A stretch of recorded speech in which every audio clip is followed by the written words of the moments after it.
This is the point in the show where I usually think about what I'm gonna eat afterwards. I typically get a steak because I'm a man. And I tell you, if eating steak is manly, it is the only manly attribute I have. I know nothing about cars. I'm not handy. I can't fix things. Something breaks in our apartment. I just look at my wife like, we should call someone. I don't even call. My wife calls. Some stranger comes over. I just kind of watch him work. I'm like, you want some brownies or something? My wife could make us some brownies. I don't know how to work the stove. Sometimes I try and act like I have something more important to do. I'm like, yeah, I'm gonna be over here working on my diarrhea jokes. In case you want to talk sports or steak or something.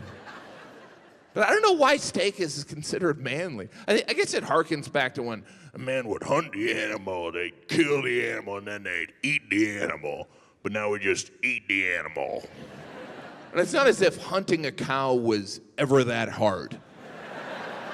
Today, fellas, we are gonna hunt ourselves the elusive cow. Oh, there's one right here. All right. How do you get the milkshakes out of that thing? But I do love steak. I order steaks from Omaha Steaks. Do you buy your meat online? That's not a sign of a problem. Just type it in, a styrofoam cooler shows up. The same kind of cooler they're gonna deliver my replacement heart in. There's always a neighbor walking by when I get a delivery like, Jim got another box of meat. I imagine that apartment will be free in a little bit. Whenever I eat steak at home, I always use A1 steak sauce. Everyone has that same thin bottle of A1 that feels empty right before it floods your steak. Everyone's had the same bottle of A1 since 1989. I was looking at the ingredients, magic and prunes. But I love steak. I love going to a steakhouse, one of those old-fashioned steakhouses. You go in there, it's dimly lit. The waiters are no nonsense. You getting a steak, son? You want a steak, right? Yes, ma'am, I want a steak. Have you been to one of the steakhouses where they show you the raw cuts of meat? They just kind of thrust them at the table. They're like, you can get this one. Or this one. And men were so visual. Throw it in my mouth area. Me likey meaty. Sometimes they show you a vegetable like you've never seen one. This is a potato. That's a potato. But the vegetables in the steakhouse, they don't come with the steak. They're a la carte, like leg room on Southwest. And they're not even called vegetables, they're called side dishes. Because what they do to vegetables in steakhouses, they're no longer vegetables. You can get our spinach that we cooked in ice cream. There's also our house specialty, which is a baked potato stuffed with 20 sticks of butter. If you're on a diet, we can do it with 19 sticks. But I love a steak. When I die, I want to be buried in a steakhouse. Well, not buried, just my casket on display. And you know, people in steakhouses, they wouldn't even care. They'd be like, what's the deal with the casket? That was a comedian. His one wish, yeah, I'll have a ribeye. Coming right up, Mrs. Gaffigan.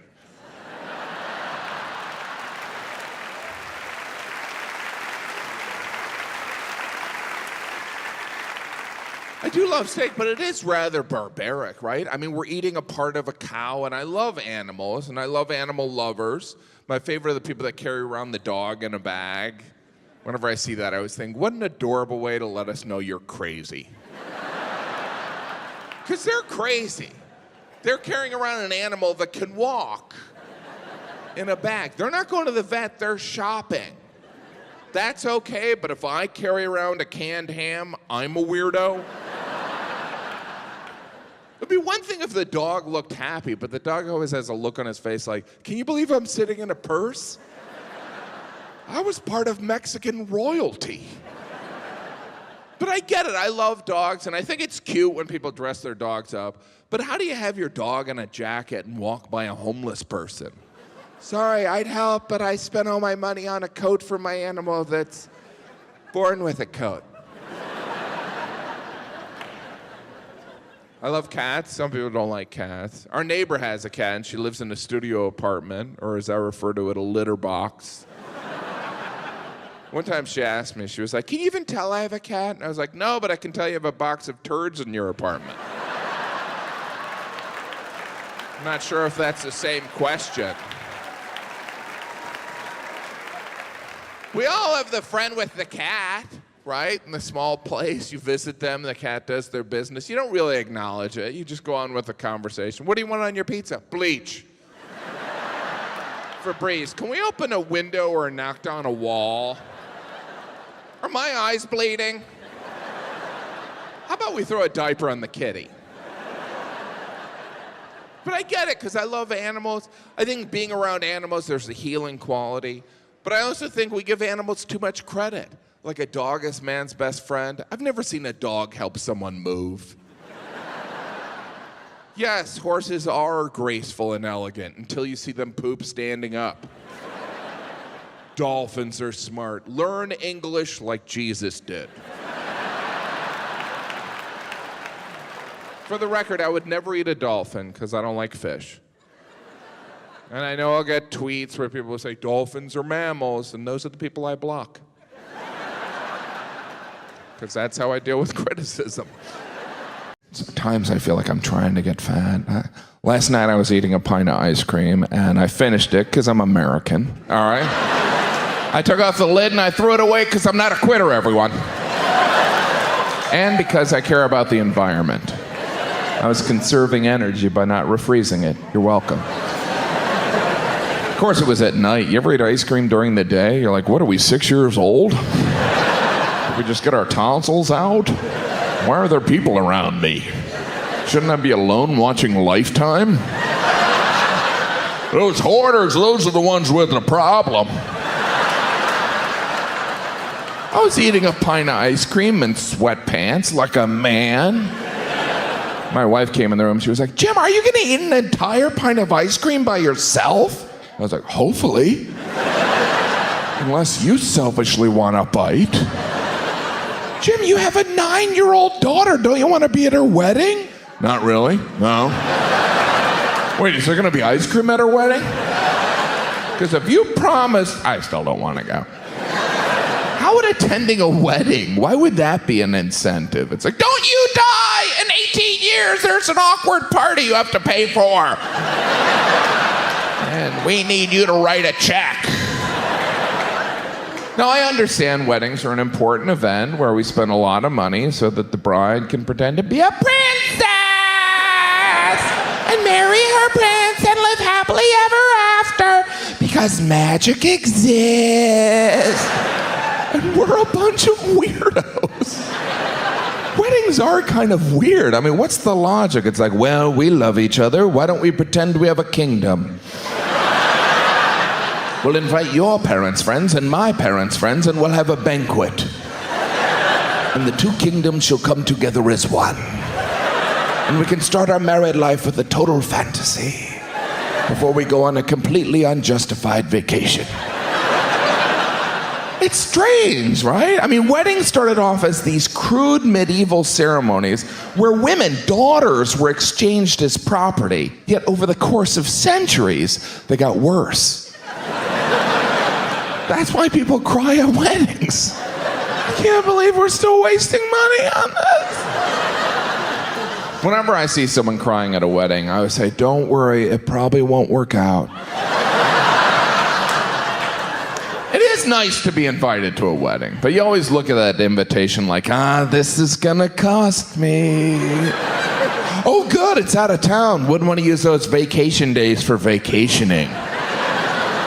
And you can tell how much a wedding's gonna cost you by the type of invitation you receive. You're like, oh no, this one's made of baby skin. And that font and the language on it. The Honorable Kingslayer cordially invites you to the marriage of his 40-year-old daughter to a live-in boyfriend of 12 years. Bring that wallet. Because you have to get the newlyweds a gift, because they've done nothing So you go to the registry, which is a nice way of saying, you don't have to get us anything, but when you do, make sure it's one of these things. You ever go to the registry late? You're like, oh, the only thing left is a fork for $300. I guess we'll be the fork friends. We'll get them the fork. My wife had us register for fine china, because you never know when the Pope's going to swing by and want a microwaved hot dog on a $200 plate. Growing up, my parents had fine china that you couldn't even put in the dishwasher. Don't get that wet. You need to clean it with a kitten. It needs to be a white kitten.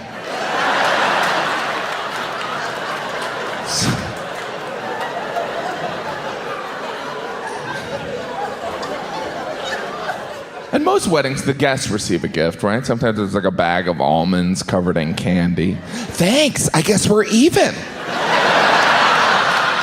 Since you got me a bag of nuts. Feel free to take the centerpiece. Sure you don't want us to buzz some tables? I didn't bring a broom, but I could sweep. It's not always like nuts. Sometimes the gift is like a knick-knack or a Happy Meal toy kind of thing. The last wedding we were at, everyone at the wedding got a wine stopper filled with sand because the theme of the wedding was waste. I got in trouble when I asked the bride. I was like, at what point are we supposed to jab this in our throat? During the first dance? That's horrible. I do find it fascinating. There's always a drunk person at a wedding, right? And I think it's because there's so many awkward moments, like that receiving line as a guest. I never know what to say to those people. I always feel like I've just seen a friend in a play or something. That was great. You were great out there. What you said, I like this program. Well, I'm going to lie to someone else now. You were good too. You're the grandma. We got them the fork. Is the bar open?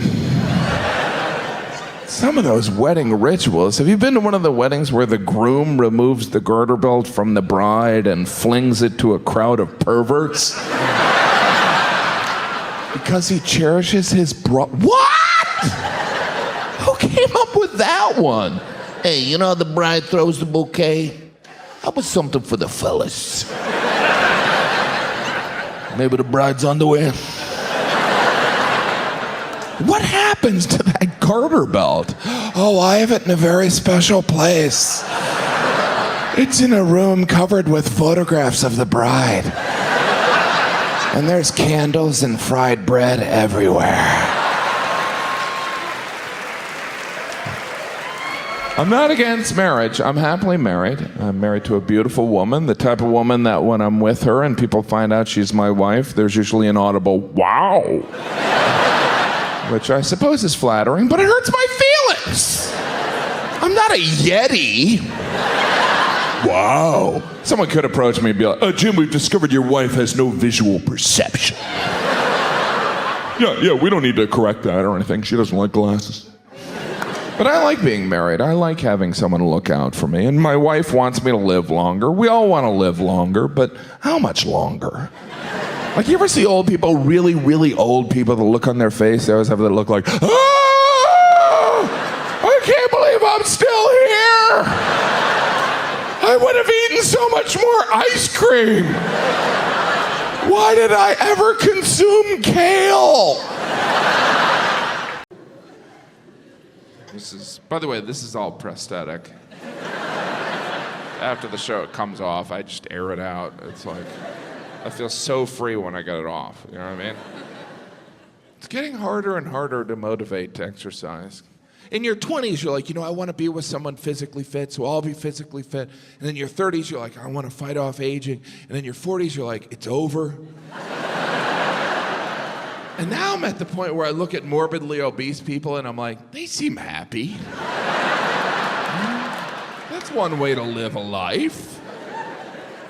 I used to exercise to lose weight. Now I exercise so I can continue to fit in cars. Still a fitness goal. I've been in better shape in my life. I go in and out. You know, it's been a while. Not last year, but the year before, my big accomplishment is I ran the New York City Marathon. Thank you. Thank you. Thank you. Half of you are like, no, you didn't. I did, you bastards. All right? I ran and completed. All right, fine, I didn't.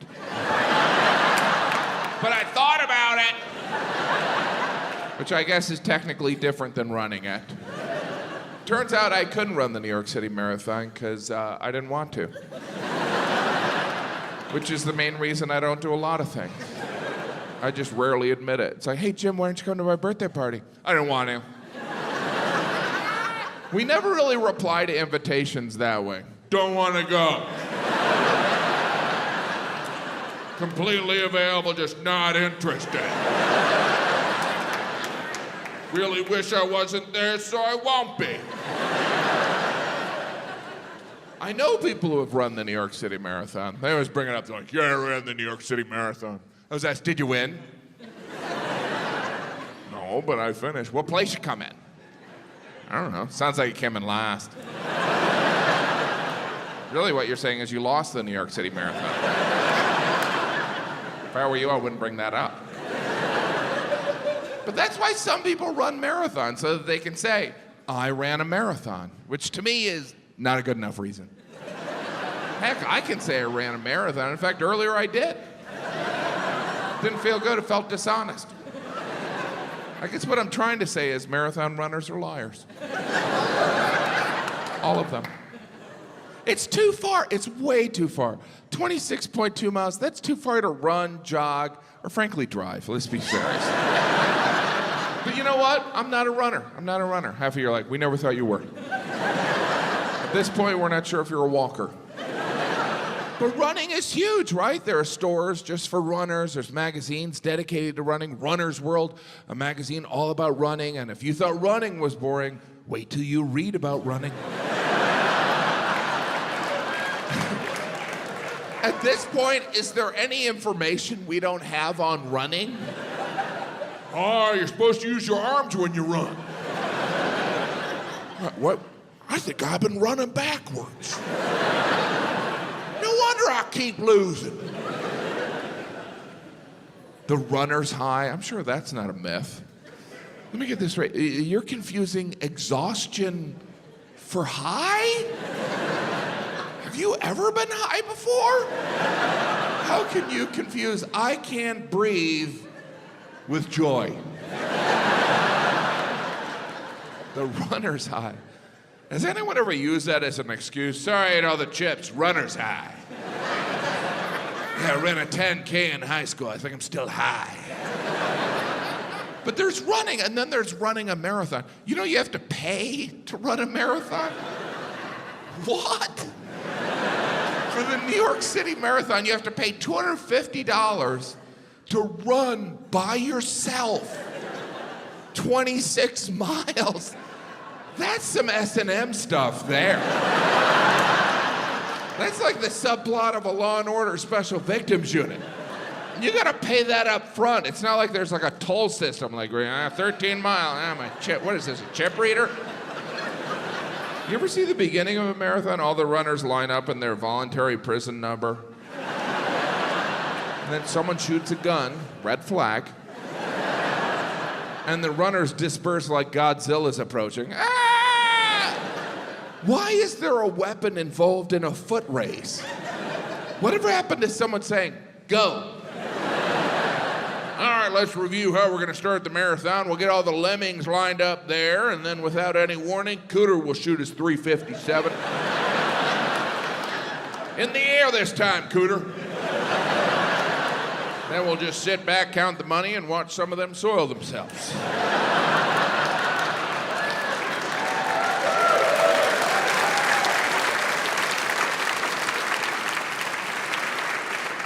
You ever see the winner of a marathon? They do not look healthy. They look like they were forced to run a marathon. Like it was some negotiation as part of ransom. I finished, now can I have my children? I ran 26 miles, I drank my own urine, I'm wearing a tinfoil blanket. What's going on with my kids? course, I respect people who run marathons. Heck, I'm impressed by the people who pass out water at marathons. I always look at them like, I couldn't do that. Probably gotta get up early. Then you gotta find cups. Then there's passing out all that water. My arm's just sore thinking about it. At least those people are doing something at the marathon. You ever see the rest of people watching the marathon? They're like,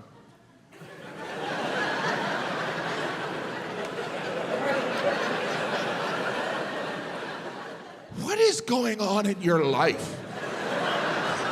If you're watching strangers run a marathon.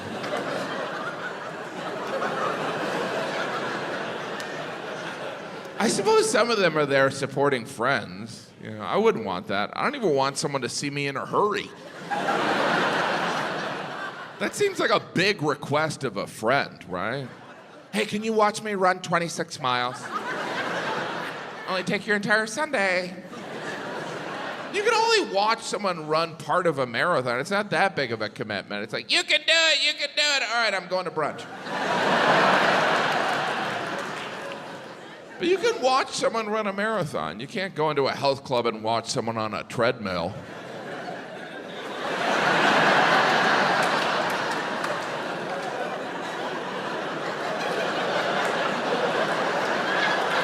Excuse me, sir, what are you doing? I'm supporting that lady.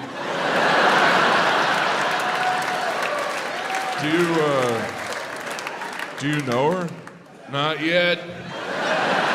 But I brought her this lock for the bridge. All right, that is all for me. Thank you very much. So fun. Thank you for coming. Appreciate it.